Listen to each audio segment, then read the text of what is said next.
office, but they do mighty work. And they do incredible work because they have very dedicated, special partnership groups throughout the Commonwealth who also do amazing work on the front lines. I have visited many of your organizations, and I've listened and learned from many of you, and I am always inspired by the work that you do that makes people's lives safer and better and freer here in the Commonwealth. So thank you, Jane Doe, for once again bringing us together for this amazing event with White Ribbon Day. I also want to recognize Secretary Urena for his leadership. As part of the Sexual Assault and Domestic Violence Council, we have a work group that addresses the needs of military families here in our Commonwealth. I want to thank you and your team and your leadership for helping these families have a safer experience here in our Commonwealth.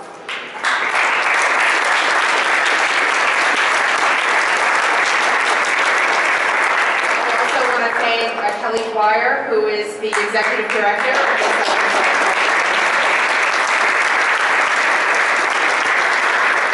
a military person herself, she takes that responsibility very seriously and brings a tremendous amount of energy to her work. As a mom, expecting soon, I knew you wouldn't miss this day. Thank you, Kelly, for everything.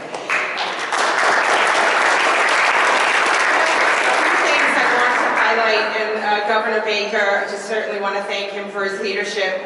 Having Enes Kanter here is a really big treat. We'll get to that in just a moment. But in terms of the Sexual Assault and Domestic Violence Council, this is a team of people, advocates, law enforcement, providers. The DA is very in tune with the work of the council as well, that meet regularly to think about a few things. First of all, the safety net. So if you are an individual here in this Commonwealth that is experiencing trauma because of violence in your life, it could be in your home, from a domestic violence partner, or it could be someone suffering from sexual assault or a violent situation in their lives, there is a safety net that this council supports and advocates for to make sure that in every community, in every region of the Commonwealth, someone that has that need can connect to a provider and the service to be able to break that cycle of violence and get attached back to a path where they feel safe and supported and be able to live their life free of that violence. That's very important, and it's one of the things that the council always assesses. How strong is this safety net? Are there gaps in this safety net? And how do we make sure that that safety net knits together so that people are not falling through? We have advocated over the course of the 5 years more funding, and we have the highest amount of funding ever in the history of this Commonwealth devoted to services to better support and protect victims and survivors of domestic violence here in our Commonwealth, and we'll continue to advocate with all of you for those resources in this year's budget. One of the things that came out of that is something Deborah recognized a little bit, is $1 million for the Healthy Relationships Grant. It sounds like $1 million in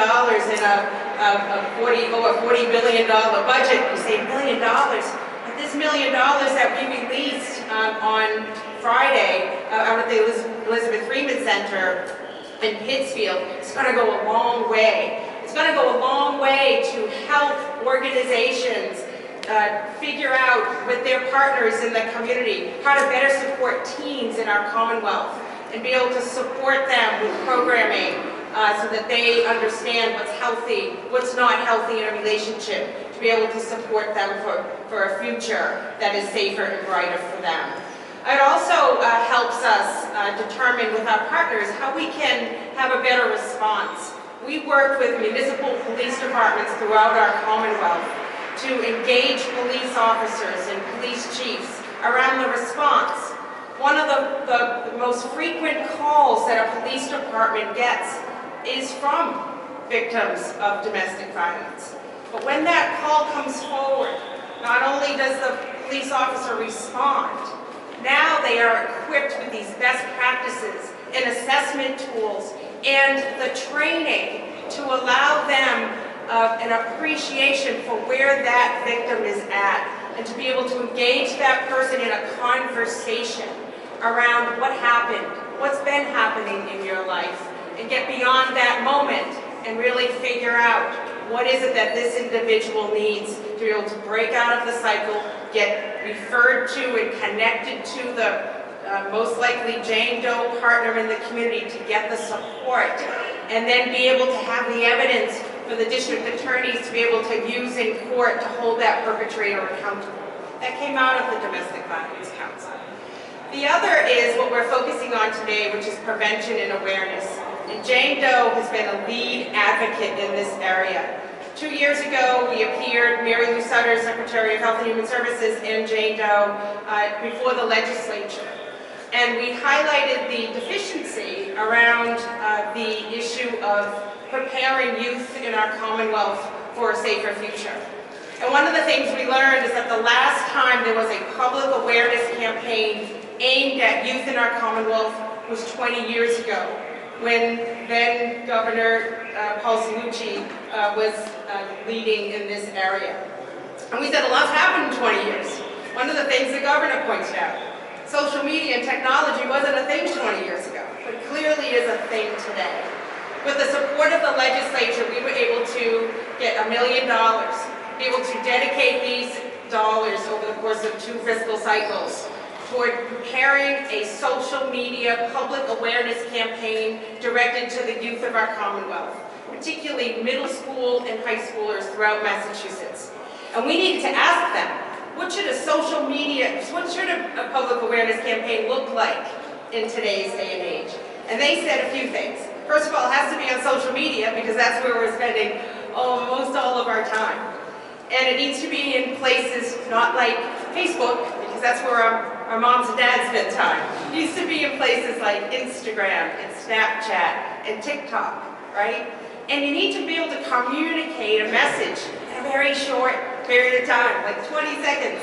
It needs to be in a video format that we can relate to. And it needs to have a message around the issues that we are experiencing, the pressures of teens today are experiencing, and then give us a little bit of a resolve, like a place to go to be able to handle that situation. So we came up with a social media campaign. It's called Respectfully, that everyone deserves respect, and that it starts with us. It starts with the teens of this Commonwealth, to be able to understand what's healthy or what's not healthy, and then be able to emulate the behaviors that are to be embraced by our peers and others throughout the Commonwealth. We, through this campaign, are addressing things like name calling and drama for middle school students. My daughter is a 14-year-old. I hear about and see these kinds of things all the time.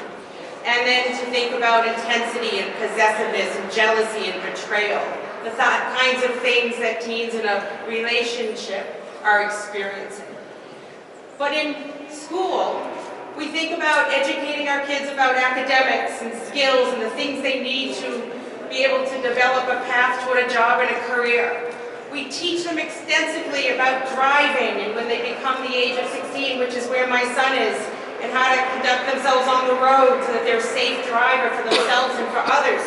We need to teach and educate our youth about behaviors in a friendship and a relationship. Relationships matter, not only to middle school and high schoolers, but they matter throughout your life. And to be able to attach yourself to an understanding about what is healthy is part of what will prepare our teens for their future around wellness, about their not only physical health, which we think about a lot, but their emotional health and well-being. And so the Respectfully campaign, with the great effort of Jane Doe, is a tool and an asset that we are now sharing with middle schoolers and high schoolers throughout the Commonwealth. In fact, on Valentine's Day, we gave out 300,000 Valentines with a beautiful message about friendship. You're awesome. You make me laugh. You're a great friend. And in the high school level soon, when they approach prom and the dance scene in a few weeks, they're going to have a whole message to be able to share with their friends about what's healthy in that context as well. So today is one of those days when we can continue to highlight these things that are important. And not only for our teens to be empowered with an understanding of what's healthy and be able to emulate and set up as leaders like the Hingham students, the behaviors that make sense for their community, their peer community, but to look to role models like Governor Baker and Enes Kanter, where kids see them on, and literally here on the court, and look up to, literally, a figure in our community that is amazing in terms of his physical performance and athleticism. But if you can look up to someone like that and have him speak to this issue, then it just reinforces that this matters. It doesn't just matter to me and my friends in my school in Hingham or at Shrewsbury High. It matters to someone like that. So this is an amazing opportunity for us to say, this matters.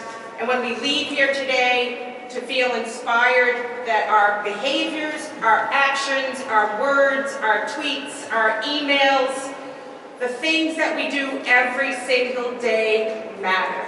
So thank you all for what you're doing and leaving here inspired to do more. Thank you, Enes. Thank you for the governor. Thank you for Jane Doe for really helping in so many ways make this Commonwealth a better, stronger, and more respectful community. Thank you.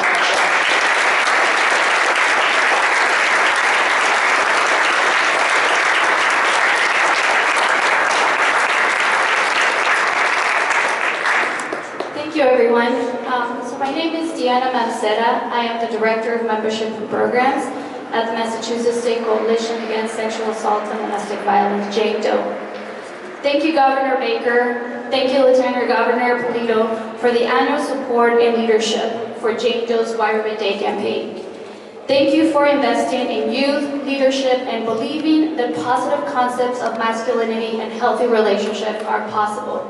I also want to take a moment to thank one of our funders of our White Ribbon Day campaign, Craig. Where are you, Craig? Craig, one of our founders. Founders. Thank you, Craig.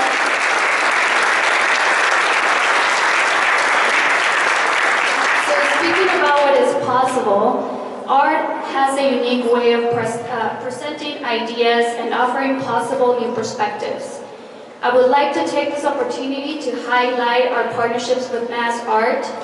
For the past 2 years, Jane Doe has collaborated with Mass Art students who have created illustrations, as you can see, that stay true to their voices and vision of what it means to be, what it means to reimagine in manhood and what it means to be in a healthy masculinity. We brought a few pieces that will be displayed on the 4th floor.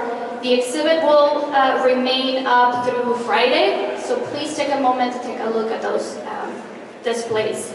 The White Ribbon Day campaign and our efforts to pivot to reimagine in manhood goes beyond raising awareness. We know that young men and boys can and must play an important role in ending sexual and domestic violence. And we couldn't have a better person to speak about the work we must do supporting and increasing access to services for children and youth, including those in the juvenile justice system, than former White Ribbon Day Chair Angelo McClain. Angelo has not only been a longtime White Ribbon Day ambassador, but also has co-chaired the campaign since 2012. As a former commissioner for the Massachusetts Department of Children and Families, Angela has advocated for the most vulnerable children, families, and communities. Today, he's representing the National Association of Social Workers as their chief officer. Please help me welcome Angelo McClain.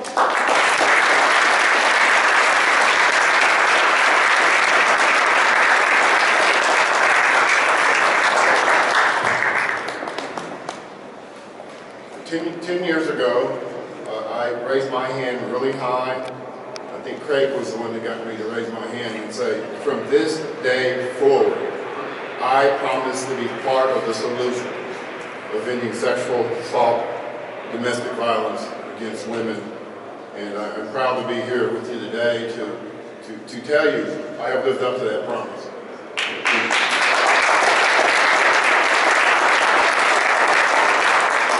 And I didn't know then when I took that pledge what it was going to mean. I knew I committed to I was going to wear the ribbon. I was going to get 5 other men to take the pledge.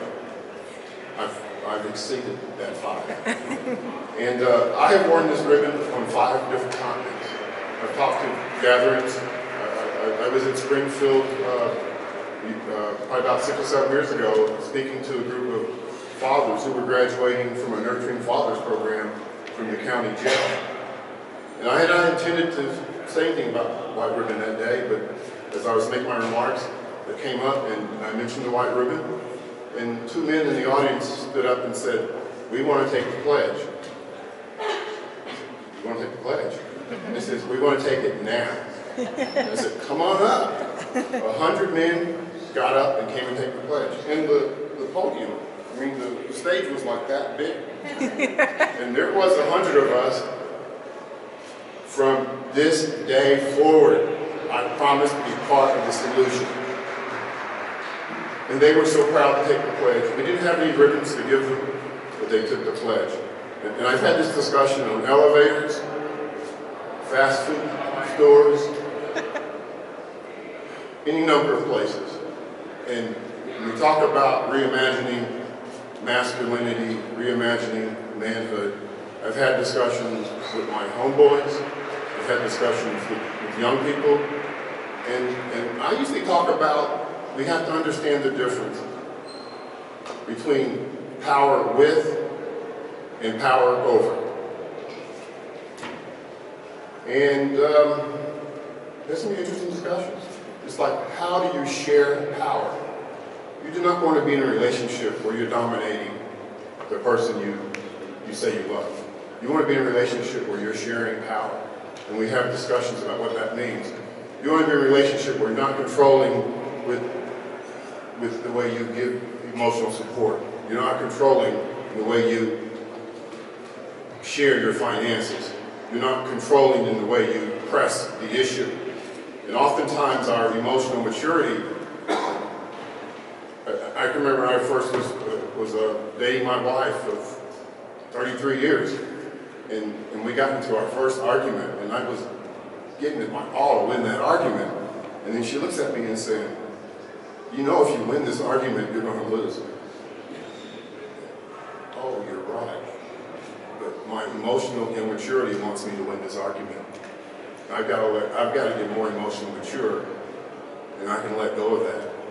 Because in these arguments, and we've not had arguments, we've had some moments where we've had an argument. I haven't won an argument in about 30 years. There's still an immature part of me that would like to win about 3 or 4 arguments a year, but it doesn't work for a healthy, safe relationship. I didn't know when I took that pledge, and I have long arms. I'm not Enes' height, but when I'm in a group, my hand's about a foot higher than other hands, and I hold my hand high to say, yes, I'm taking this pledge, and it means something to me. I was wearing the white ribbon a couple of years ago at an event with the Veterans Administration, and someone asked me, what's the white ribbon about? I explained to them what it was about. I was at an event at the VA back in November, and they came to me and said, you know that white ribbon thing you were talking about? We think it could be a tool that could help us change the culture within the VA medical centers. We think it could be a tool that could help us stop harassment, stop sexual assault, and would you partner with us to kind of get this thing going? And yeah, sure, I'll help. Thinking, I'll hear from them in about 6 months. Well, about 6 minutes later, I heard from them. They said, we're going to get on this thing. And Layla Jackson from the VA is here today. And they're going to be launching a White Ribbon VA campaign the week of April 20th. And they were going to start with, we can call that.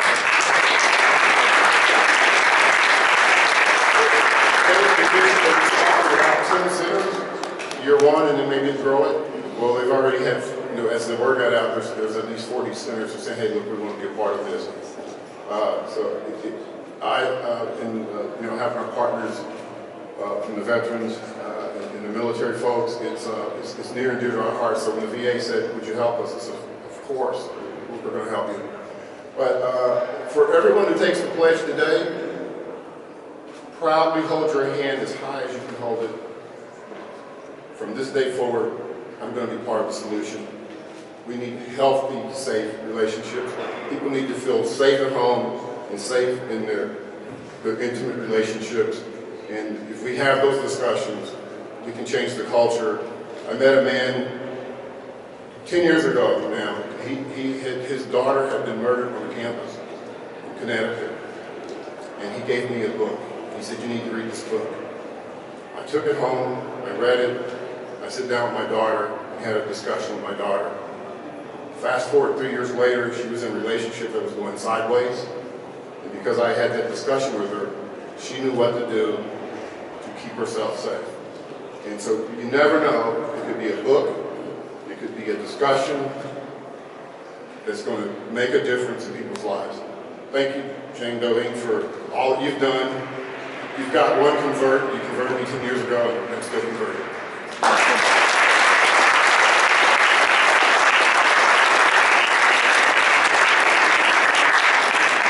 We really need to rethink our speakers next time, not to be so tall. It's like it's really hard for me to go back and forth. But thank you so much, Angela. So growing up, I was involved in all kinds of sports.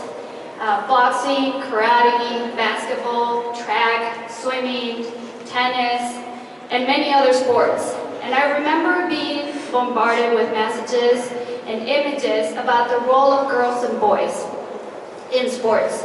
I remember the boys' team getting more perks than the girls' team. The boys' team always got more funding for new uniforms and trips than the girls did. Today, I'm proud to see high school teams across our Commonwealth showing us that cultivating an environment of respect and support goes beyond winning. I am so excited to see young women and men like Priya and Conrad attending Jane Doe's annual Reimagining Manhood Summit. I am happy to see these young folks taking leadership and making a difference in their communities. Please help me welcome Priya and Conrad.